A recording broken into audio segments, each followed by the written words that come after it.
तो आज तीसरा अध्याय हम पढ़ने जा रहे हैं। तो तीसरा अध्याय शुरू करने से पहले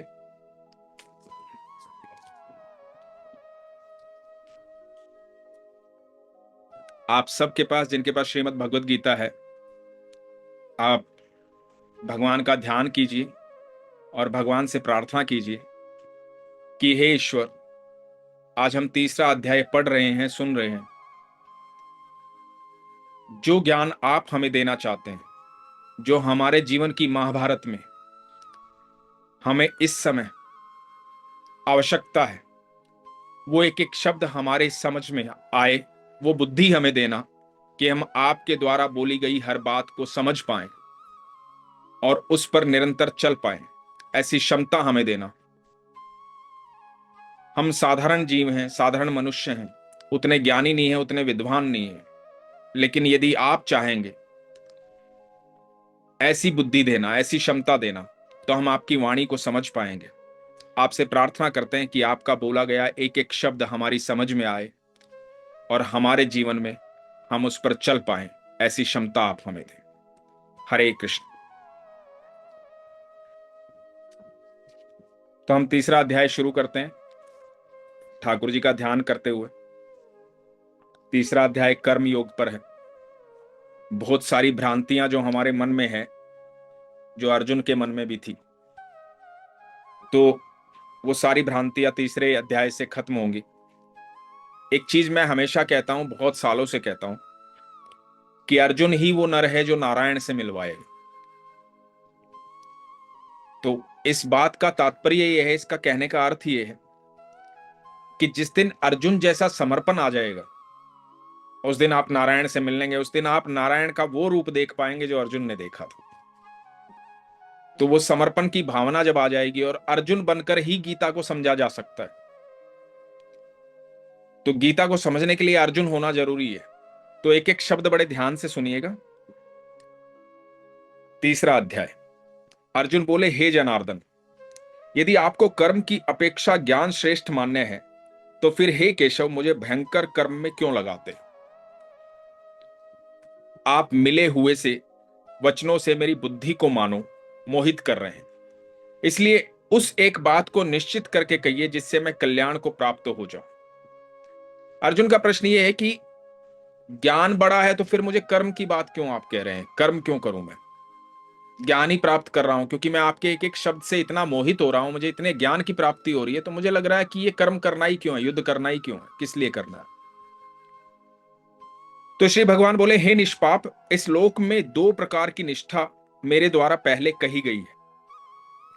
उनमें से सांख्य योगियों की निष्ठा तो ज्ञान योग से और योगियों की निष्ठा कर्म योग से होती है। मनुष्य न तो कर्मों का आरंभ किए बिना निष्कर्मता को यानी योग निष्ठा को प्राप्त होता है, और न ही कर्मों के केवल त्याग मात्र से सिद्धि यानी सांख्य निष्ठा को ही प्राप्त होता है। भगवान बता रहे हैं कि बिना कर्म के तो इस धरती पर, इस ब्रह्मांड में कोई जीव रह ही नहीं सकता। कुछ ना कुछ तो कर्म उसे करना ही पड़ेगा। और बिना कर्म के ऐसा नहीं कि जो सिर्फ भक्ति भाव में आ गए, ज्ञान भाव में आ गए और वो कोई कर्म ना करें तो वो मुझे प्राप्त हो जाएंगे, नहीं प्राप्त होंगे, उनको मैं प्राप्त नहीं होऊंगा। भगवान कहते हैं कर्म, बहुत सारे लोग क्या कहते हैं कि मेरा किसी चीज में मोह नहीं लग रहा, अब मैं सोच रहा हूं कि मैं सब कुछ छोड़ छाड़ के भगवान का नाम लेना शुरू कर दूं, तो सब कुछ त्याग दूं और जाऊं कहीं एकांत में बैठूं और सिर्फ नाम जप करूं, भगवान का नाम लूं। भगवान उसके लिए कहते हैं कि नहीं, कर्म अत्याधिक आवश्यक है, कर्म जरूरी है, तो कर्म से ही मेरी प्राप्ति होगी। तो भगवान कहते हैं, निसंदेह कोई भी मनुष्य किसी भी काल में क्षण मात्र भी बिना कर्म किए नहीं रहता, क्योंकि सारा मनुष्य समुदाय प्रकृति जनित गुणों द्वारा प्रवश हुआ कर्म करने के लिए बाध्य किया जाता है। कर्म तो सबको करना ही पड़ेगा। जो मूढ़ बुद्धि मनुष्य समस्त इंद्रियों को हठ पूर्वक ऊपर से रोककर मन से उन इंद्रियों के विषयों का चिंतन करता रहता है, वो मिथ्याचारी अर्थात दंभी कहा जाता है। अब आपने इंद्रियों को रोक तो लिया, अपनी इच्छाओं को भी रोक लिया और उस पर पूरा आपने जोर भी लगा लिया कि नहीं, ये नहीं करना है, नहीं करना, लेकिन मन में वही भावना जागृत हो रही है, अब मन से उसी को कर रहे हो आप, तो ऐसा व्यक्ति भी किसी काम का नहीं है। कि आपने उसको त्याग तो दिया कि नहीं मैं ये नहीं करूंगा, और लेकिन मन में सोचे उसी के बारे में जा रहे हो। तो किंतु हे अर्जुन, जो पुरुष मन से इंद्रियों को वश में करके अनासक्त हुआ समस्त इंद्रियों द्वारा कर्म योग का आचरण करता है, वही श्रेष्ठ है। अपनी पूरी इंद्रियों को वश में करके और बिना किसी कर्म फल के कर्म योग करता है जो, वो व्यक्ति श्रेष्ठ है, वो मुझे प्रिय है।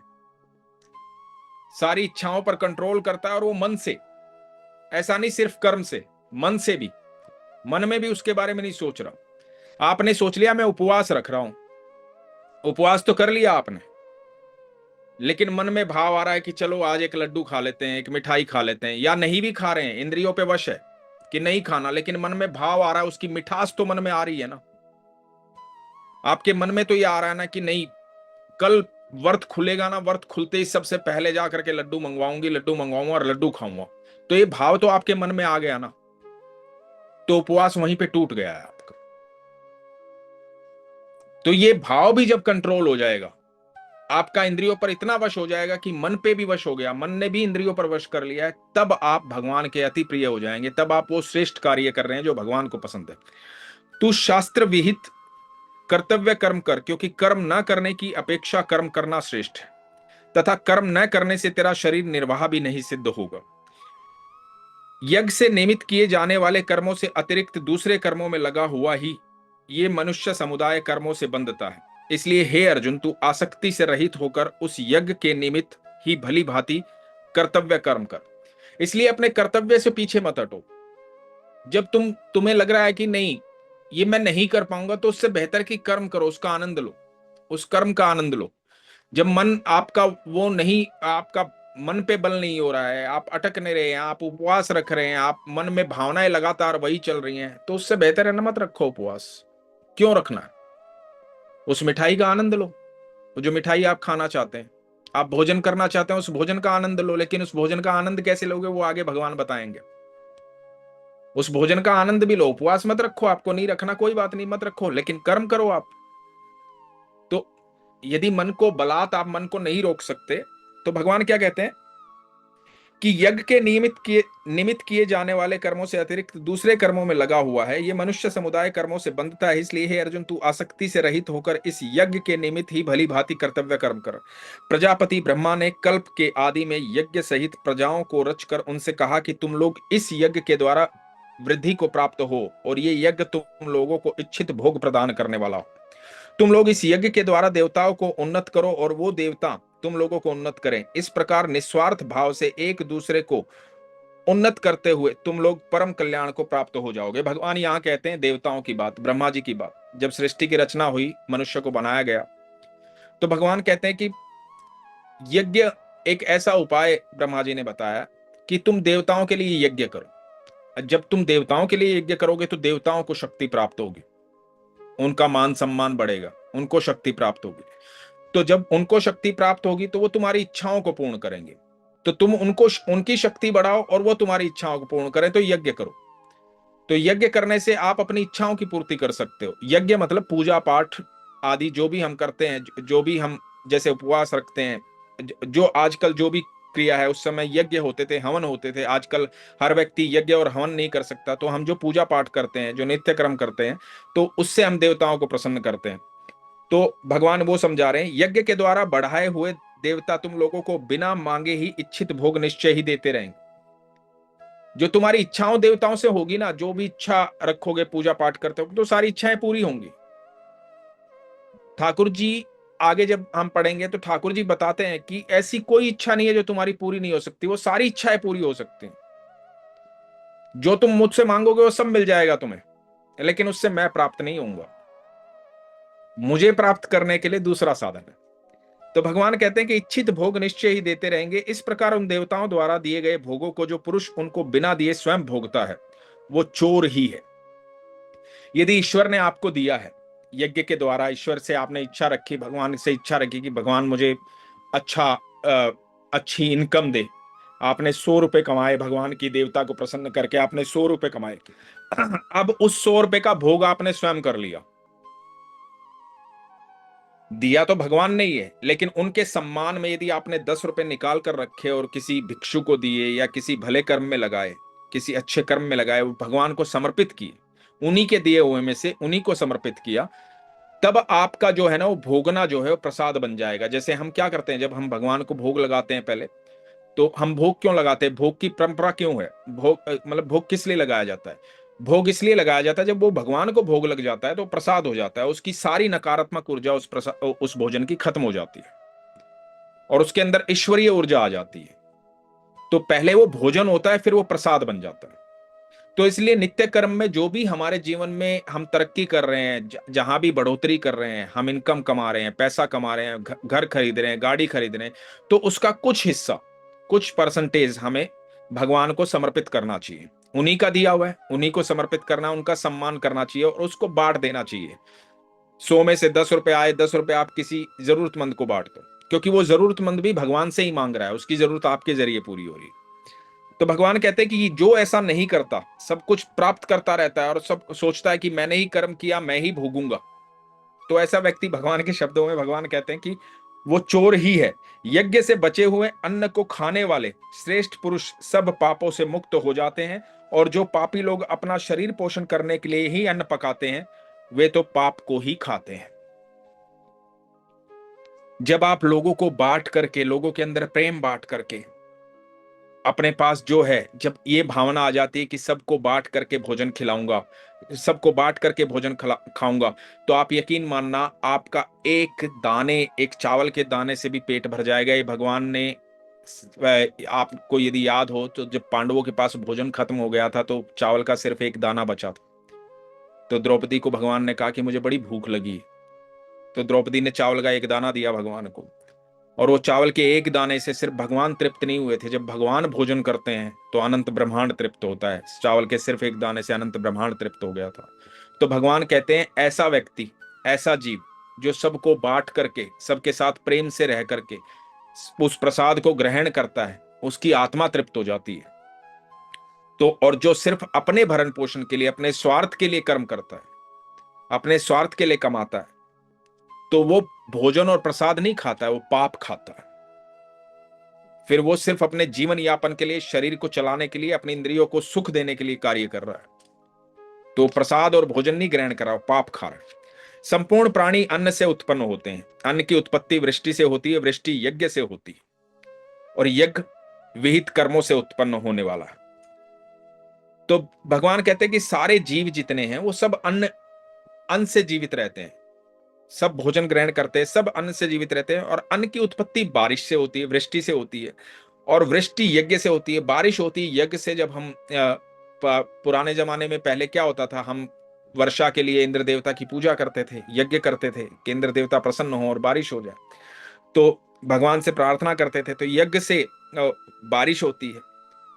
यज्ञ विहित कर्मों से उत्पन्न होता है, और अच्छे कर्मों से यज्ञ किया जाता है, मन भाव से यज्ञ किया, तभी वो देवता सुनते हैं, और जब देवता सुनते हैं तो आपकी इच्छा पूर्ति करते हैं। तो तू वेद से उत्पन्न और वेद को अविनाशी, कर्म समुदाय को तू वेद से उत्पन्न और वेद को अविनाशी परमात्मा से उत्पन्न हुआ जान। जो ये कर्म करने वाले हैं, जो यज्ञ करने वाले हैं, ये यज्ञ की जो जो तरीका है, ये वेद से उत्पन्न हुआ। और वेद कहां से उत्पन्न हुए? वेद परमात्मा से उत्पन्न हुए। तो मूल कौन हुआ? परमात्मा हुए, भगवान श्री कृष्ण हुए। इससे सिद्ध होता है कि सर्वव्यापी परम अक्षर परमात्मा सदा ही यज्ञ में प्रतिष्ठित है। जो भगवान के सानिध्य में है ना, जो ईश्वर के सानिध्य में है, ईश्वर से प्रेम करता है, उनके अनुसार उनको समर्पित अपने कर्म करके चलता है, तो उसका सारा, सिर्फ आप अपने काम जो है ना, सिर्फ जितने काम आप कर रहे हो वो भी भगवान को समर्पित कर रहे हैं। और यदि आप मंदिर नहीं जा रहे हैं, पूजा पाठ नहीं कर रहे हैं, आपके पास समय नहीं है जोत बत्ती करने का, सिर्फ अपना कर्म ईमानदारी से कर रहे हैं, तो भगवान कहते हैं कि वो भी मुझे प्राप्त करता है, क्योंकि उसने ईश्वर को प्राप्त कर लिया, फिर उसका हर कर्म किया हुआ यज्ञ के समान है।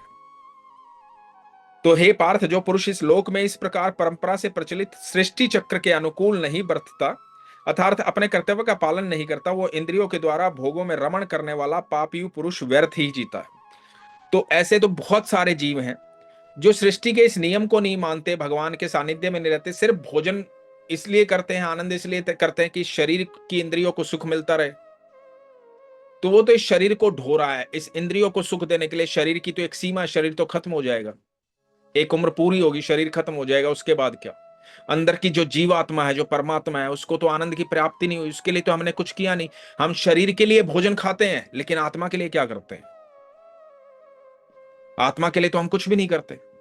और आत्मा ही सत्य है, शरीर तो सत्य है ही नहीं, क्योंकि शरीर तो एक ना एक दिन, अनंत काल तक तो शरीर रहने वाला नहीं है, एक ना एक दिन उसकी सीमा है, वो खत्म हो जाएगा। और उसकी सिर्फ इतनी वो है, उसकी इतनी हिम्मत, इतनी हैसियत है शरीर की, कि वो जैसे ही खत्म होगा, आपके अपने जिन्होंने प्यार किया आपसे, जितना प्रेम किया, जिंदगी भर आपको गले लगाया, आपको भोजन करवाया, आपको चलना सिखाया, आप चाहे कितना भी करीबी हो आपका, वही शरीर खत्म होते ही वो जीवात्मा जैसे ही निकलेगी, बोल देंगे 2 घंटे में लेके जाओ इसको, चलो विदा करो। 10 दिन में भूल भी जाएंगे। तो शरीर का महत्व होता तो वो भूला नहीं जाता, वो जलाया नहीं जाता। शरीर का यदि महत्व होता तो आपके चाहने वाले, आपसे प्रेम करने वाले उस शरीर को सदा सदा के लिए संरक्षित रखते अपने पास, उसको रोज नहलाते, धुलाते, कपड़े पहनाते। लेकिन कैसे? संभव ही नहीं है।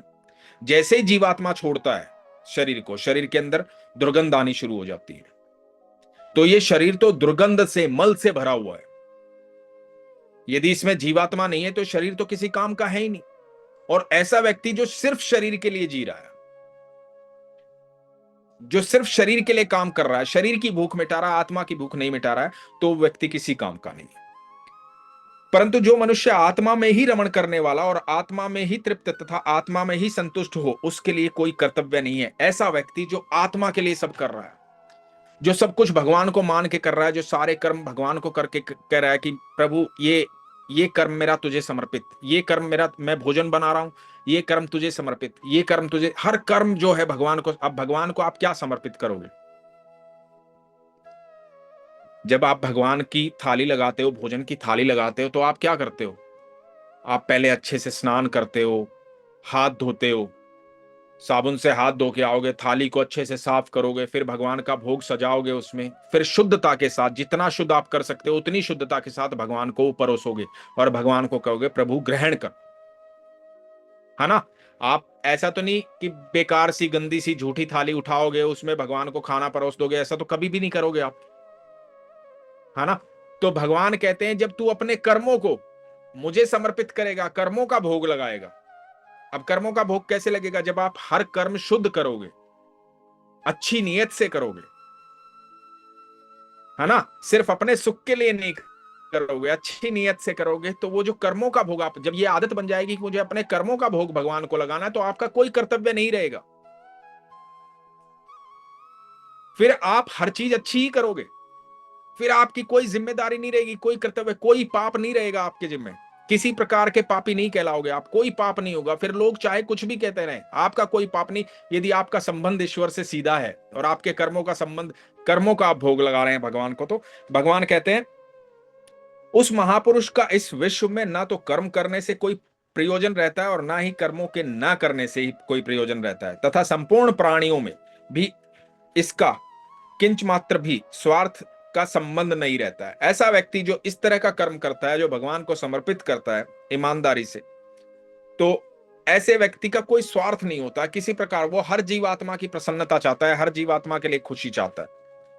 इसलिए तू निरंतर आसक्ति से रहित होकर सदा कर्तव्य कर्म को भली भांति करता रहे, क्योंकि आसक्ति से रहित होकर कर्म करता हुआ मनुष्य परमात्मा को प्राप्त हो जाता है। जिस व्यक्ति के अंदर कोई स्वार्थ नहीं रहेगा, जो सिर्फ अपने लिए जिंदा नहीं रहेगा, जो हर कर्म को भगवान को परोसेगा, उस भोजन की तरह जो हम भोग लगाते हैं शुद्धता के साथ, उस तरह से शुद्धता के साथ अपने हर कर्म को परोसेगा। जब हर कर्म उसको पता है परोसना है, तो जीवन में कभी गलत कर्म नहीं करेगा। और जो जीवन में कभी गलत कर्म नहीं करेगा ना, वो स्वार्थी हो ही नहीं सकता। और जो स्वार्थी नहीं होगा, हर कर्म को ये सोच के करेगा कि मेरा कोई स्वार्थ ही नहीं है, मैं तो भगवान के लिए कर रहा हूं, भगवान को भोग लगा रहा हूं, तो वो तो हर पल हर क्षण भगवान के सानिध्य में है। तो ऐसा व्यक्ति, भगवान कहते हैं, ऐसा व्यक्ति परमात्मा को प्राप्त होता है, मुझे प्राप्त होता है। जनकादि ज्ञानी जन भी आसक्ति रहित कर्म द्वारा ही परम सिद्धि को प्राप्त हुए थे। इसलिए तथा लोक संग्रह को देखते हुए भी तू कर्म करने को ही के ही योग्य है। अर्थात तुझे कर्म करना ही उचित है। जितने भी बड़े योगी, कितने भी विद्वान है, कितने भी ज्ञानी है, कितने भी संतजन है, यदि उनके कर्म अच्छे नहीं है, उस योग्य कर्म नहीं है जो भगवान को जिनका भोग लगाया जा सके, तो वो कभी परमात्मा को प्राप्त नहीं हो, चाहे वो कितने भी बड़े ज्ञानी हैं। भगवान कहते हैं जितने ज्ञानी जन भी हैं, जितने विद्वान भी हैं, जिनके पास अद्भुत ज्ञान भी है, यदि उनके कर्म में वो भाव नहीं है कि वो कर्मों का भोग मुझे लगा रहे हैं, तो भी वो मुझे प्राप्त नहीं हो। श्रेष्ठ पुरुष जो जो आचरण करता है, अन्य पुरुष भी वैसा वैसा ही आचरण करते हैं। वो जो कुछ प्रमाण कर देता है, समस्त जन समुदाय भी उसी के अनुसार बरतने लग जाते हैं। जब कोई श्रेष्ठ पुरुष होता है, भगवान ने जिसको इस योग्य बनाया कि वो आम जनता से श्रेष्ठ है, वो इतनी क्वालिटी रखता है, कुछ अच्छा बोल सकता है, अच्छा कर सकता है, लोग उसे सुनते हैं, समझते हैं, तो लोग जैसा वो रहता है, लोग वैसा आचरण पकड़ने की कोशिश करते हैं। लोग सोचते हैं कि ये भगवान के करीब है, ये अच्छा व्यक्ति है, तो मैं भी ऐसा ही जीवन जीना चाहूंगा जैसा ये जीना चाहते हैं, जैसा ये जीते हैं, तो उनके पद चिन्हों पर चलते हैं। तो ये श्रेष्ठ व्यक्ति का कर्तव्य बन जाता है इस बात के लिए कि तू अकेला नहीं है, तेरे कदमों पर चलने वाले हजारों लोग हैं, क्योंकि तेरे को भगवान के करीब मान रहे हैं लोग, तो उसका कर्तव्य बन जाता है कि उसके जीवन में कोई भी गलत कर्म ना करे।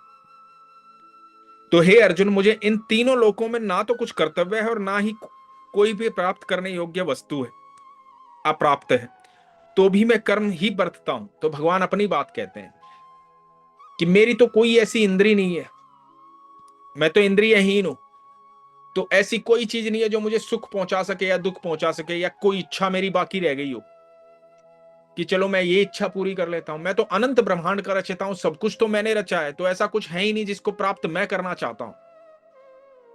तो उस हिसाब से तो कर्म करने योग्य कुछ रहा ही नहीं, क्योंकि हर चीज तो मेरी है, हर चीज तो मैंने बनाई है, लेकिन फिर भी मैं कर्म करता हूं, इस सृष्टि को बैलेंस रखता हूं, सब जीवों के बारे में सोचता हूं।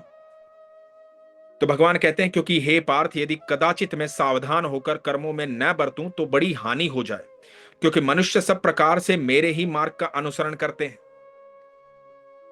मैं कर्म करूंगा, जब मैं सारी सृष्टि को समझूंगा, मैं सुबह सूर्य को सही समय पे उदय करूंगा, चंद्रमा को उदय करूंगा, तारे चमकाऊंगा, फूल पत्ते उगाऊंगा, पेड़ पौधे, दुनिया में पशु पक्षी, इतनी सुंदरता दूंगा प्रकृति के अंदर, मैं ये सब काम करूंगा, तभी तो मनुष्य मेरा अनुसरण करना चाहेगा। तभी तो चाहेगा ना कि ये ईश्वर ने दिया है, ईश्वर कितने दयालु हैं, कितने कृपालु हैं, कितनी सुंदर रचना है सृष्टि उनकी। तभी तो जो मनुष्य है वो मेरा अनुसरण करेगा कि हाँ मुझे भगवान, क्योंकि प्रभावित कैसे होगा, प्रभावित तो मेरे कर्मों से ही होगा ना, जो कर्मों से दिखाई दे रहे हैं। ये सारी सृष्टि जो चल रही है, जो सारी सृष्टि में चला रहा हूं, उसी से तो प्रभावित होगा। तो मैं भी कर्म करता हूं, जबकि मुझे कर्म करने की कोई आवश्यकता है नहीं। तो भगवान कहते हैं इसलिए यदि मैं कर्म ना करूं तो ये सब मनुष्य नष्ट भ्रष्ट हो जाएं और मैं संकरता का करने वाला हूं तथा इस समस्त प्रजा को नष्ट करने वाला बनूं, यदि मैं ये सब कर्म छोड़ दूं। मुझे आवश्यकता नहीं है, लेकिन मैं ये सब छोड़ दूं तो सारी सृष्टि का नाश हो जाएगा, सारी सृष्टि खत्म हो जाएगी। हे भारत, कर्म में आसक्त हुए अज्ञानी जन जिस प्रकार कर्म करते हैं, आसक्ति रहित विद्वान भी लोक संग्रह करना चाहता हुआ उसी प्रकार कर्म करे। परमात्मा के स्वरूप में अटल स्थित हुए ज्ञानी पुरुष को चाहिए कि वो शस्त्र विहित कर्मों में आसक्ति वाले अज्ञानियों की बुद्धि में भ्रम अर्थात कर्मों में अश्रद्धा उत्पन्न न करे, किंतु स्वयं शास्त्र विहित समस्त कर्म भली भांति करता हुआ उनसे भी वैसे ही कर्म। बड़ी अद्भुत बात भगवान ने यहां बोली है। भगवान ने बोली है कि जो जो इस मार्ग को जानता है कि मुझे बिल्कुल कोई स्वार्थ नहीं है अपने काम करने से, कोई ऐसा साधन नहीं है कि मैं ये काम करूं तो मेरा स्वार्थ है, इसमें मेरा लाभ है, जो इस रास्ते पर चल रहा है, जो अपने कर्मों का भोग मुझे लगा रहा है, ऐसे व्यक्ति को यह भी नहीं चाहिए कि वो दूसरों के अंदर खामी निकाले, दूसरों को कहे कि यार ये तू क्या कर रहा है, तू गलत कर रहा है। बल्कि उसको क्या चाहिए कि वो इतनी इतनी प्रकाश अपने अंदर प्रज्वलित कर ले, इतना इतना अच्छा काम वो करे कि वो उदाहरण बन जाए उन लोगों के लिए और लोग उससे प्रभावित हो जाएं और लोग अपना गलत कर्म छोड़ करके उसका अनुसरण करने लगे। तो जब बहुत ज्ञानी विद्वान संत महात्मा इस तरह के जो लोग होते हैं, अब प्रेमानंद जी ने किसी के घर जा करके नहीं कहा कि तुम लोग सुधर जाओ, उन्होंने पहले अपने प्रकाश को प्रज्वलित किया, पहले वो इस योग्य हुए कि उन्होंने अपने आप को इतना प्रज्वलित कर लिया, इतना भगवान का ध्यान कर लिया, इतना तेज उनके अंदर आ गया कि लोग प्रभावित होने लगे। लोग जाकर के बताने लगे, महाराज जी मैंने शराब छोड़ दी है, महाराज जी मैंने झूठ बोलना छोड़ दिया है, महाराज जी मैं गलत कर्म नहीं करता हूं, महाराज जी मैं नाम जाप करता हूं। महाराज जी ने नहीं कहा उनको जाकर के, महाराज जी ने तो अपना प्रकाश जो है उसको प्रज्वलित किया। तो भगवान कहते हैं ऐसा व्यक्ति अपना जो ज्योत उसके भीतर जो जल रही है, जो मेरा और उसका संपर्क है, उस संपर्क को इतना बढ़ाए कि लोग उसका अनुसरण करना शुरू हो जाएंगे, क्योंकि वो प्रकाश पुंज बन जाएगा। जब वो प्रकाश पुंज बन जाएगा तो जहां भी अंधकार होगा ना, वो अंधकार दूर करने की क्षमता रखेगा। प्रकाश कभी अंधकार को जाकर के ये नहीं बोलता तू बुरा है, तू अंधेरा है। प्रकाश जब उसके पास जाता है तो अंधेरा प्रकाश में बदल जाता है। तो उसे प्रकाश पुंज बनना है। इसलिए हमें खामियां नहीं निकालनी है किसी में, हमें अपने कर्मों को इतना सिद्ध कर लेना है कि दूसरे प्रभावित हो जाए। तो भगवान कहते हैं वास्तव में संपूर्ण कर्म सब प्रकार से प्रकृति के गुणों द्वारा किया जाता है, तो भी जिसका अंतःकरण अहंकार से मोहित हो रहा है, ऐसा अज्ञानी मैं करता हूं ऐसा मानता हूं। जो ये सोचता है कि कार्य करने वाला मैं हूं, उससे बड़ा अज्ञानी कोई नहीं है। उसे लगता कि मैं ही करता हूं, मैं ही करने वाला हूं। यदि मैं ही करने वाला होता तो आप आज इतने लोग सुन रहे हैं, मैं भी कह रहा हूं, तो हमारे जीवन में तो हमारी बहुत सारी इच्छाएं रही होंगी। हमारी इच्छाएं रही होंगी, बड़े बड़े घर चाहिए, बड़े बंगले चाहिए, हमें भी इतना पैसा चाहिए, इतना धन चाहिए, इतनी गाड़ियां चाहिए, ऐसा सुख चाहिए, ऐसा पति चाहिए, ऐसी पत्नी चाहिए। बहुत सारी इच्छाएं, जन्म से लेकर अब तक इच्छाएं ही इच्छाएं हैं। यदि मैं ही करता होता तो सारी इच्छाएं पूर्ण कर लेता ना। मुझे किसी की आवश्यकता क्यों होती? मुझे भगवान की आवश्यकता क्यों होती? किसी की भी आवश्यकता नहीं होती मुझे। लेकिन फिर भी आदमी ये सोचता है, बार बार ये कहता है ये मैंने किया है, ये मैंने किया है, ये मैंने किया है। उसकी समझ में ये बात आती ही नहीं कि वो करता है ही नहीं, कुछ कर ही नहीं सकता, अज्ञानी है वो। तो भगवान कहते हैं परंतु हे महाभाव, गुण विभाग और कर्म विभाग के तत्व को जानने वाला ज्ञान योगी संपूर्ण गुण ही गुणों में बरत रहे हैं, ऐसा समझकर उनमें आसक्त नहीं होता। प्रकृति के गुणों से अत्यंत मोहित हुए मनुष्य गुणों में और कर्मों में आसक्त रहते हैं। उन पूर्णतः न समझने वाले मंद बुद्धि अज्ञानियों को पूर्णतः जानने वाला ज्ञानी विचलित ना करे। फिर भगवान वही बात कहते हैं कि अज्ञानी आदमी को जाकर के आप विचलित मत करो। आपको अपना आचरण ऐसा कर लेना है जो उसका अनुसरण वो करने लगे। आप किसी के अंदर सुधार मत करो, सुधार अपने आप हो। आपको प्रकाश बनना है, आपको अपने भीतर सुधार करना है। आप ईश्वर के सानिध्य में रहिए, बाकी सब आपके इर्द गिर्द। जब एक व्यक्ति, पूरे परिवार के अंदर एक व्यक्ति प्रगाढ़ विश्वास रखता है ना ईश्वर पर, एक व्यक्ति, और बाकी मान लो नहीं रखते, सिर्फ एक व्यक्ति रखता है प्रगाढ़ विश्वास कि मेरे ईश्वर, मेरे कृष्ण जो है ना वो कर देंगे। जहां सब लोग घर के ये कह रहे होते हैं ना ये पॉसिबल नहीं है, नहीं होगा, और वो एक व्यक्ति कह रहा होता है ये हो जाएगा। और जब वो हो जाता है ना तो बाकी सोचने के लिए मजबूर हो जाते हैं कि यार इसने तो सही कहा था, ये तो हो गया। फिर उनके मन में लालसा आती है, वो लालसावश भगवान के पास आते हैं अपनी इच्छाओं की पूर्ति करने के लिए, और धीरे धीरे उनको समझ में आता है, फिर वो लालसा भी खत्म होती है। फिर भगवान से प्रेम जागृत होता है,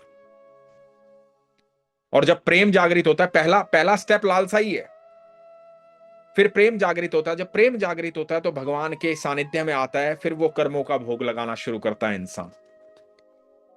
तो भगवान कहते हैं मुझ अंतर्यामी परमात्मा में लगे हुए चित्त द्वारा संपूर्ण कर्मों को मुझ में अर्पण करके आशा रहित, ममता रहित और संता परहित होकर युद्ध कर। भगवान कहते हैं कि तू कर्म फल को सोच रहा है अभी। कर्म फल क्या सोच रहा है? पिता मैं भीष्म को मार दूंगा तो पाप होगा, गुरु द्रोणाचार्य को मार दूंगा तो पाप होगा, दुर्योधन को मार दूंगा तो पाप होगा। इन सबको मार करके मुझे जो प्राप्त होगा, राजपाट प्राप्त होगा, मैं राजा बन जाऊंगा, उससे क्या लाभ होगा? तो अभी तो तूने युद्ध शुरू भी नहीं किया है, तू फल के बारे में सोच रहा है, ये हो जाएगा, वो हो जाएगा, ऐसा हो जाएगा, वैसा हो जाएगा। हम सब भी अपने जीवन में क्या करते हैं? हम कर्म नहीं करते हैं, फल के बारे में पहले सोचते हैं, घाटा होगा या फायदा होगा, ऐसा होगा या वैसा होगा, ये सब सोचते हैं। भगवान क्या कह रहे हैं? भगवान ये कह रहे हैं कि जो तू ये युद्ध करना, इसको मुझे समर्पित कर दे, तू मत कर युद्ध। जब आपने अपने कर्म को भगवान को समर्पित कर दिया, तो आप करने वाले फिर कोई नहीं है।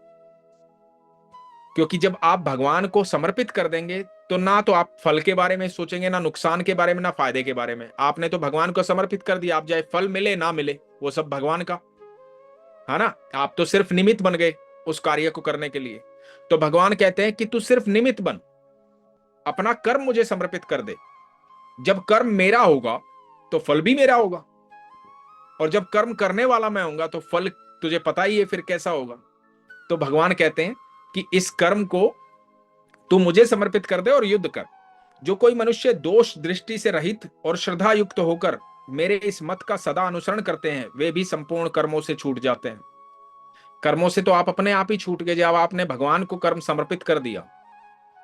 आप कर्म बंधन में कैसे आते हैं? आप जब कर्म करते हैं तो पहले फल के बारे में सोचते हैं, फिर कर्म करते हैं, फिर वो फल नहीं आता, फिर आप दुखी होते हैं, परेशान होते हैं, हताश होते हैं या खुश होते हैं।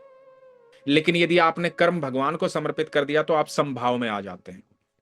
आप ना दुखी होते हैं ना खुश होते हैं, आपका एक ही भाव रहता है। क्योंकि आपने तो आप क्या, हम दिन में कई बार बोलते हैं यार भगवान जाने, ठाकुर जी संभालेंगे। हम कह तो देते हैं, लेकिन इस पर विश्वास कितना करते हैं?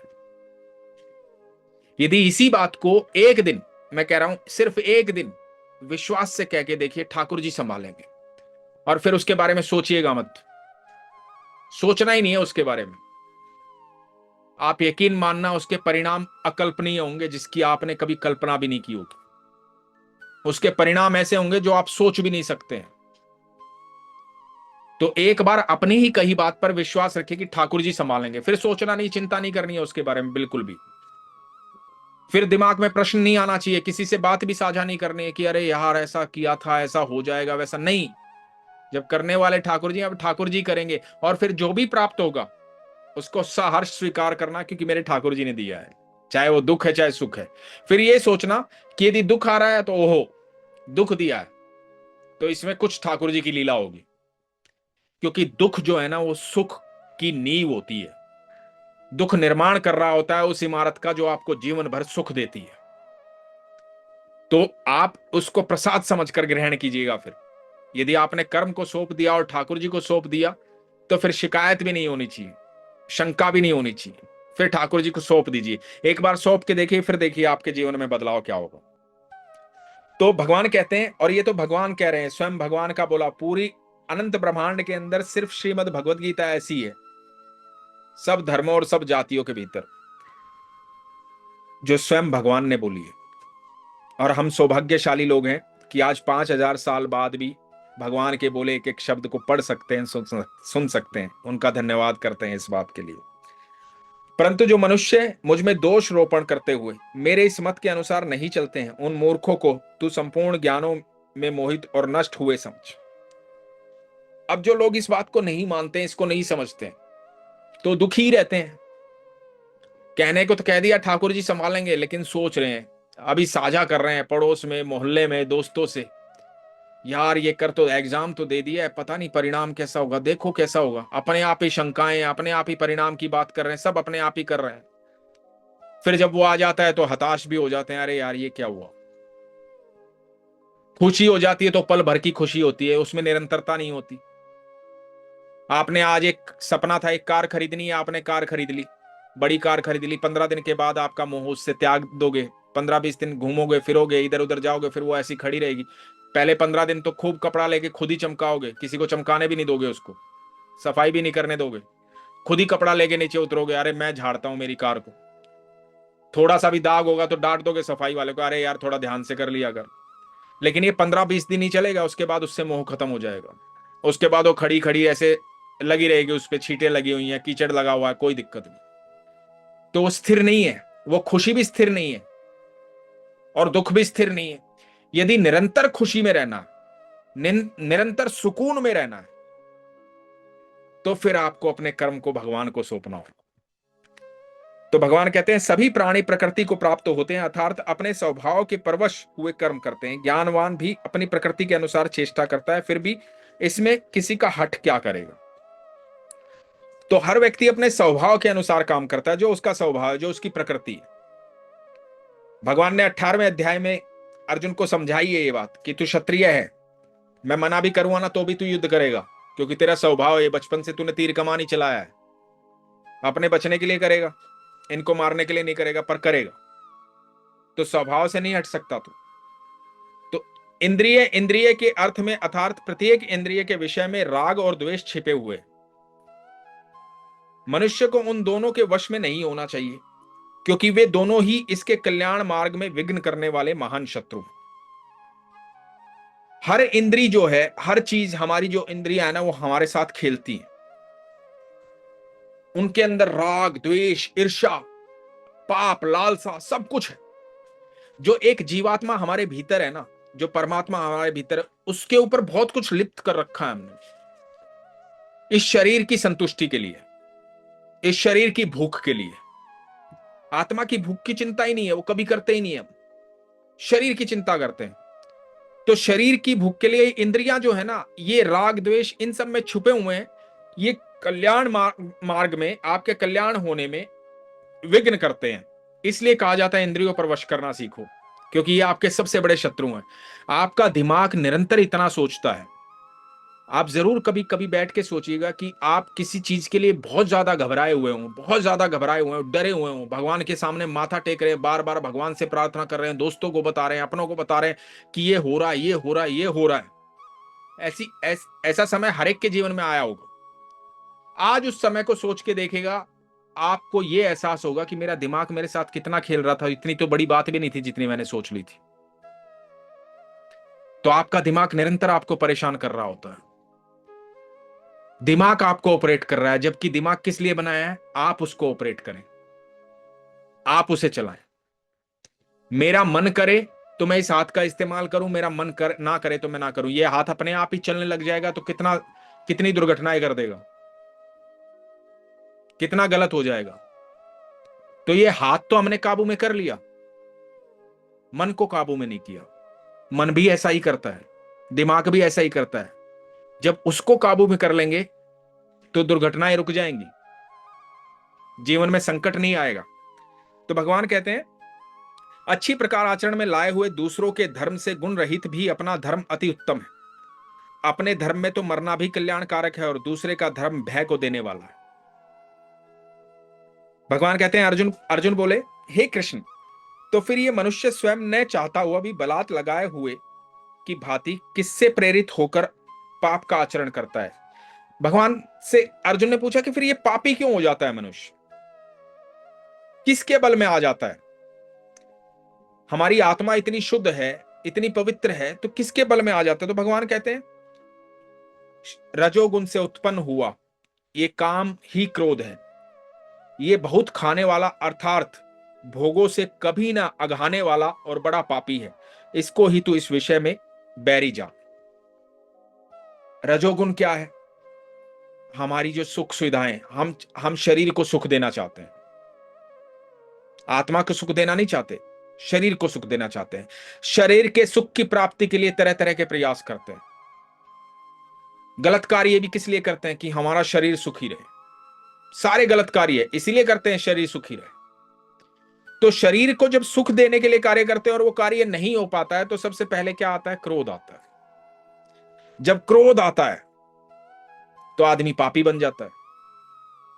और ये एक ऐसी भूख है शरीर को सुख देने वाली, ये कभी समाप्त नहीं होती। यदि आप आज एक इच्छा हुई, वो पूरी हो जाएगी, दूसरी इच्छा जागृत हो जाएगी, फिर तीसरी जागृत हो जाएगी, चौथी जागृत हो जाएगी। ये भूख कभी नहीं मिटेगी। तो जब ये भूख नहीं मिटेगी तो आपका क्रोध भी कभी नहीं मिटेगा, और जब क्रोध कभी नहीं मिटेगा तो आपका पाप भी कभी नहीं मिटेगा। तो पहले क्या करना है? पहले इंद्रियों को वश में करना है। इस शरीर की भूख को सिर्फ समाप्ति आपका जो जीवात्मा है ना, वही कर सकती है, क्योंकि आपको जीवात्मा की भूख मिटानी है, शरीर की भूख नहीं मिटानी। शरीर को जैसा समझाओगे वैसा समझ ले, ये आपको समझाना है, आपके हाथ में।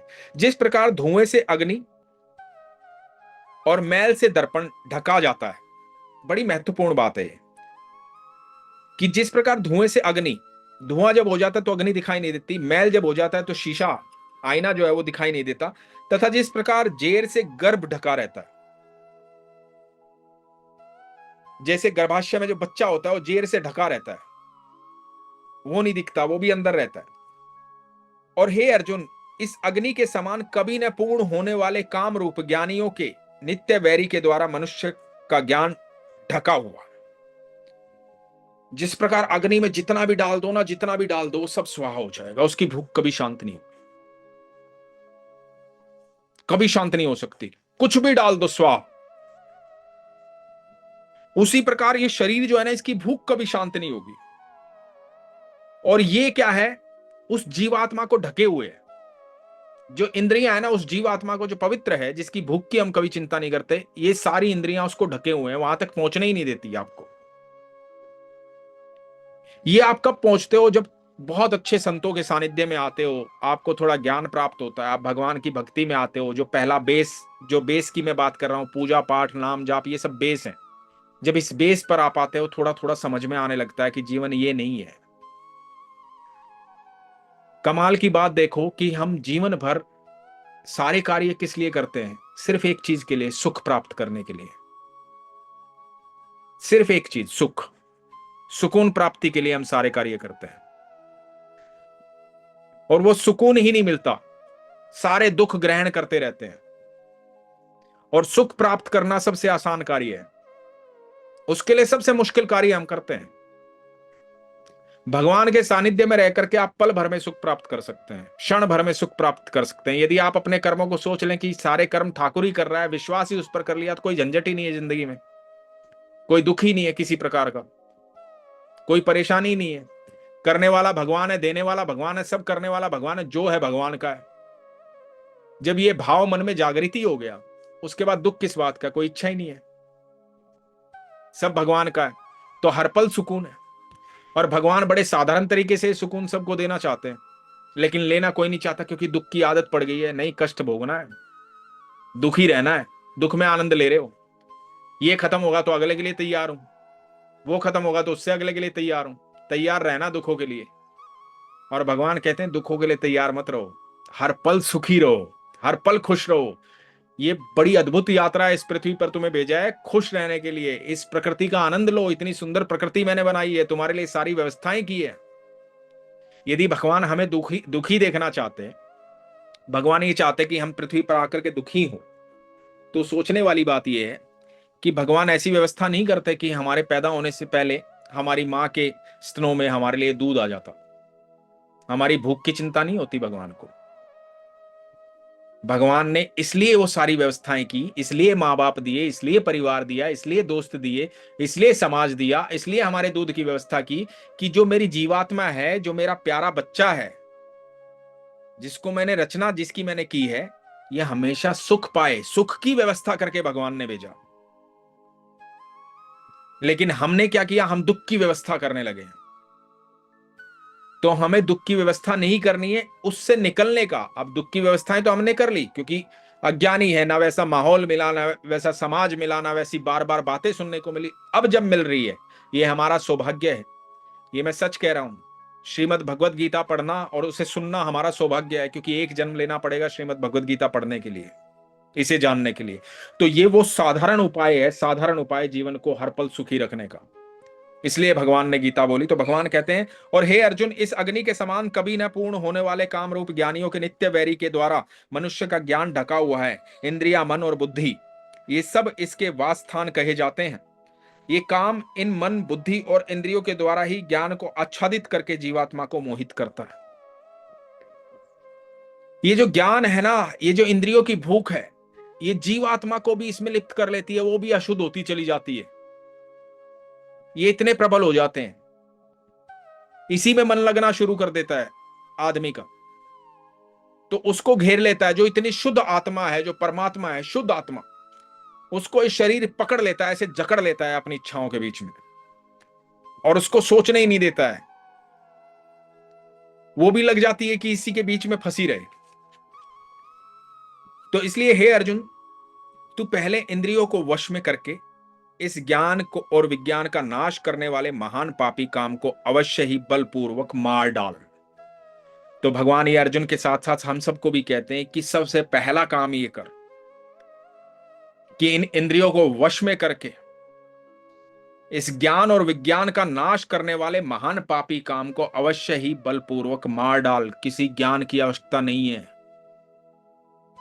किसी नॉलेज की आवश्यकता नहीं है, सिर्फ ध्यान की आवश्यकता है। तरह तरह की बातें सुनते हैं, दिन भर स्क्रॉल करते हैं, यूट्यूब, फेसबुक। इसने कहा ऐसे जोत लगा लोगे तो ऐसे भगवान खुश हो जाएंगे, ऐसे कपड़ा चढ़ा दोगे ऐसे भगवान खुश हो जाएंगे, ये प्रसाद चढ़ा दोगे तो भगवान ऐसे प्रसन्न हो जाएंगे, ये करने से बुरा होता है, ये वास्तु कर लेंगे तो सब ठीक हो जाएगा, ये चीज यहां रख देंगे तो ये गलत हो जाएगा, ये कुंडली दिखा दी, ये ग्रह बिगड़ गए, ये नक्षत्र बिगड़ गए। सब ज्ञान है, इसकी आवश्यकता नहीं है। जो अनंत ब्रह्मांड का रचयिता है ना, अनंत ब्रह्मांड जिसने रचा है, यदि आप उसके सानिध्य में हैं, यदि आपने सब कुछ उसको समर्पित कर दिया, तो किसी ग्रह की, किसी नक्षत्र की, किसी वास्तु की, किसी ज्योतिषी की, किसी कुंडली की कहीं कोई आवश्यकता नहीं, क्योंकि सब उसके चरणों में। कहते हैं ना ग्रह तो 9 है, ये 9 ग्रह भी कैसे चल रहे हैं?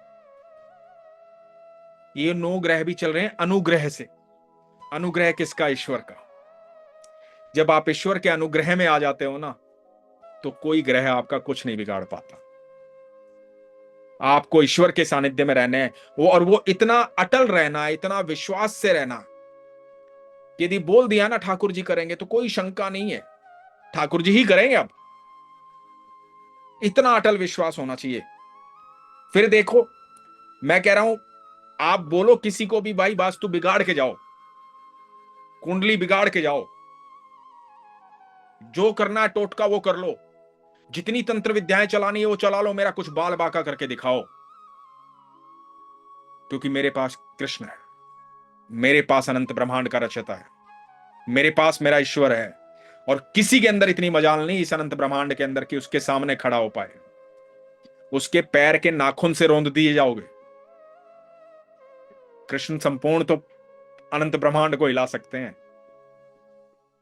तो जब हम भगवान के चरणों में अपना सर झुकाते हैं ना, तो बेसिकली हम करते क्या है, अपने मस्तिष्क का सारा बोझ भगवान के चरणों में डाल देते हैं और भगवान उसे रौंद देते हैं। इसीलिए जब भी हम भगवान के मंदिर में जाते हैं और सर झुकाते हैं, तो हमें थोड़ी देर के लिए सुकून प्राप्त होता है। यदि ये निरंतर प्रक्रिया हो जाती है, निरंतर भगवान के चरणों में हमारा मस्तिष्क हर पल झुका रहता है, हर पल हम भगवान के सानिध्य में रह के अपने कर्मों को उसको सौंपते रहते हैं ना, तो यहां मस्तिष्क में कभी कोई बोझ आता ही नहीं है। किसी प्रकार का कोई भी ऐसी चीज आती ही नहीं है जो आपको संकट दे पाए, आपको दुख दे पाए, आपको परेशानी दे पाए। तो भगवान कहते हैं इंद्रियों को स्थूल शरीर से पर यानी श्रेष्ठ, बलवान और सूक्ष्म कहते हैं। इन इंद्रियों से पर मन है, मन से भी पर बुद्धि है, और जो बुद्धि से भी अत्यंत पर है वो आत्मा है। तो भगवान यहां समझाते हैं कि जो शरीर है, ये इंद्रियां श्रेष्ठ हैं इसमें, और इंद्रियों से बलवान जो है, क्योंकि ये सूक्ष्म है। इंद्रियों से बलवान क्या है? मन है। और मन से बलवान क्या है? बुद्धि है। मन पर काबू कर सकती है बुद्धि। आपके दिमाग में श्रीमद् भगवद गीता का ये पाठ बैठ गया, आपकी बुद्धि में बैठ गया, तो आप आज से अभी इसी पल से प्रयास करोगे कि बस कंट्रोल करना है।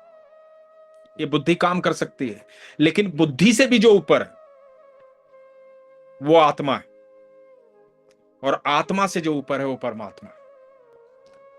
तो आपको परमात्मा तक पहुंचना है। जब परमात्मा तक पहुंच जाएंगे तो बुद्धि का प्रयोग नहीं होगा। बुद्धि का प्रयोग क्या है कि हमने बोल दिया भगवान ठाकुर जी संभालेंगे, तो आप बुद्धि क्यों लगा रहे हो? ठाकुर जी संभालेंगे तो संभालने दो ठाकुर जी को। अपना ज्ञान क्यों लगा रहे हो? किस लिए लगाना है? किस लिए बुद्धि का प्रयोग करना है? क्योंकि बुद्धि से ऊपर मेरे ठाकुर जी हैं। तो अपना ज्ञान मत लगाओ, ज्ञान को छोड़ दो, बुद्धि को छोड़ दो, मन को त्याग दो, इंद्रियों को त्याग दो, सब त्याग दो और सब कुछ समर्पित कर दो ईश्वर को। फिर देखो, तो भगवान कहते हैं इस प्रकार बुद्धि से पर अर्थात सूक्ष्म, बलवान और अत्यंत श्रेष्ठ आत्मा को जानकर और बुद्धि के द्वारा मन को वश में करके, बुद्धि के द्वारा मन को वश में करके महाभाव, तो इस काम रूप दुर्जय शत्रु को मार डाल। तो यहां पर तीसरा अध्याय संपूर्ण होता है। तो इस तीसरे अध्याय में भगवान ने बार बार कर्म की बात की है, कर्म को सौंपने की बात की है। एक बड़े साधारण तरीके से तीसरे अध्याय का मूल आपको बताता हूं। देखो, जब हम ये कहते हैं कि मैं करूंगा, इस कार्य को मैं कर रहा हूं, मैं करता हूं, तो जब मैं करता हूं तो फल भी मेरे अनुसार ही आएगा, क्योंकि कर्म को मैंने किया है। तो जब फल मेरे अनुसार आ रहा है, कर्म को मैं कर रहा हूं, तो मुझे दुख ही नहीं होना चाहिए, चाहे उसका फल अच्छा मिले या बुरा मिले, क्योंकि कर्म मैंने किया है। तो मुझे दुख ही नहीं होना चाहिए, रोना नहीं चाहिए, और उसके लिए भगवान से शिकायत नहीं करनी चाहिए। हम क्या करते हैं, काम तो हम करते हैं, लेकिन शिकायतें भगवान से करते हैं, यार ये क्या कर दिया। नाराज भगवान से होते हैं, यार ये क्यों कर दिया ठाकुर जी, यार ये तो बड़ी गलत बात है। भाई ठाकुर जी को थोड़ी बोला था कि ठाकुर जी आप करो। यदि ठाकुर जी को बोला होता कि ठाकुर जी आप करो, ये काम आपको करना है, तो फिर आपको फल की चिंता क्या रहती, और फल से आपका लेना देना क्या रहता। काम तो ठाकुर जी ने किया, फल भी ठाकुर जी का है। अब दुख आया तो ठाकुर जी देखें, सुख आया तो ठाकुर जी देखें, क्योंकि कर्म भी उनका, फल भी उनका। तो भगवान ये कहते हैं, तू जब अपने कर्मों को मुझे समर्पित कर देगा, निष्काम कर्म करेगा, कर्मण्येवाधिकारस्ते मां फलेषु कदाचन, कर्म करेगा और फल की चिंता नहीं करेगा, जब तू अपना कर्म इस तरह करेगा तो तू निश्चिंत हो जा, क्योंकि फिर करता मैं हूं। और जो कार्य भगवान करते हैं, उस कार्य का फल हमेशा अकल्पनीय होता है। जब अर्जुन ने भगवान को समर्पित किया अपने आप को, और भगवान को कहा कि प्रभु मेरी इतनी क्षमता नहीं है मैं इस महाभारत को लड़ पाऊं, मेरी इतनी क्षमता नहीं है इतने बड़े योद्धाओं को मैं मार पाऊं, मैं भावुक हूं इन सबको लेकर के, मुझे रोना आ रहा है, मैं दुखी हूं कि मैं कैसे इन पर विजय प्राप्त करूंगा। यदि मैं शारीरिक तौर पर विजय प्राप्त कर लूं तो मन से विजय प्राप्त नहीं कर पाऊंगा। मैं रोऊंगा इस बात के लिए कि मैंने पितामह को मार दिया, मैंने गुरुद्रोण को मार दिया, मैं इसके लिए दुखी हो जाऊंगा प्रभु। तो मुझे वो राजगद्दी भी पसंद नहीं आएगी, वो मैं जी नहीं पाऊंगा। तो भगवान को अपनी दशा बता रहा है, एक साधारण मनुष्य की तरह। तो भगवान कहते हैं कि तू अपना ये सारा कर्म जो युद्ध है, ये तू सारा कर्म मुझे सौंप दे, क्योंकि इन सबको तो मैं मार चुका हूं, तू नहीं भी मारेगा तो भी मैं मार चुका हूं, क्योंकि इनका तो समय आ गया है, इनके पाप का घड़ा भर चुका है, इन सबको मैं मार चुका हूं, इनका समय निश्चित है, युद्ध में आ गए, इनका समय निश्चित है, इन सबको मार चुका हूं। मैं तुझे जीत का श्रेय देना चाहता हूं अर्जुन। मैं चाहता हूं, तू मेरा प्रिय मित्र है, सबसे ज्यादा प्रेम करता हूं, जीवन भर तूने दुख झेले, मैं चाहता हूं तू राजगद्दी पे बैठे और राजा बने। मैं चाहता हूं लाखों सैनिक खड़े हों, सोने की थालियों में भोजन परोसा जाए तेरे सामने। मैं चाहता हूं सब आकर के झुके तेरे सामने और कहें राजा अर्जुन की जय। ये सुख मैं तुझे देना चाहता हूं, क्योंकि मैं तुझे प्रेम करता हूं। और ये सुख सिर्फ अर्जुन को देना नहीं चाहते, भगवान उस हर जीव को देना चाहते हैं जो भगवान के सानिध्य में रहता है और समर्पण कर देता है। भगवान फिर उसे राजा बनाकर ही रखते हैं। तो यदि सही मायने में जो भगवत गीता है ना, भगवत गीता राजा बनने का फॉर्मूला है, सन्यास लेने का फॉर्मूला नहीं है, जंगलों में जाने का फॉर्मूला नहीं है। भगवत गीता राजा बनने का फॉर्मूला है, भगवान जो देना चाह रहे हैं। तो राजा बनो हर पल के। ईश्वर कहते हैं, ठाकुर जी कहते हैं, तुम मेरी संतान हो, इस बात को भूल क्यों जाते हो। मेरे पिता ने तो पूरी सृष्टि को रचा है, वो तो अनंत ब्रह्मांड का रचिता है।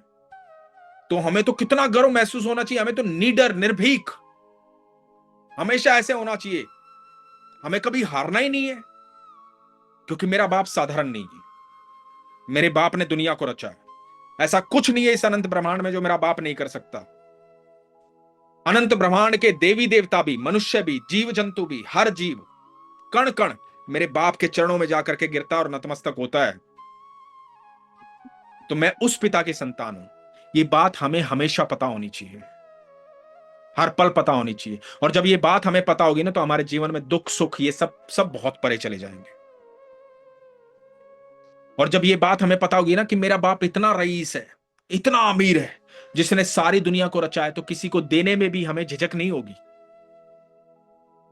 देने में भी घबराएंगे नहीं हम, क्योंकि मेरे बाप के भंडार भरे हुए हैं, इसलिए मेरे भंडार कभी खाली नहीं होंगे। तो इसलिए देने में भी कभी लालच नहीं आएगा कि नहीं समेट लूं सब कुछ। नीयत अच्छी हो जाएगी, देने की इच्छा जागृत हो जाएगी, सबको देना है।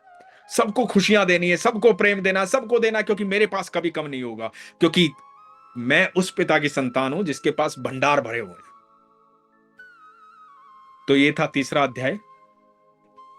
ईश्वर का धन्यवाद करते हैं कि ईश्वर ने ये समय दिया, ये शब्द दिए, ये आज्ञा दी कि हम इसको पढ़ पाएं, सुन पाएं, अपनी उपस्थिति यहां पर रखी हम सबके बीच में, और भगवान यहीं पर हैं, हम सबके साथ हैं, हर पल साथ हैं, हर क्षण साथ हैं।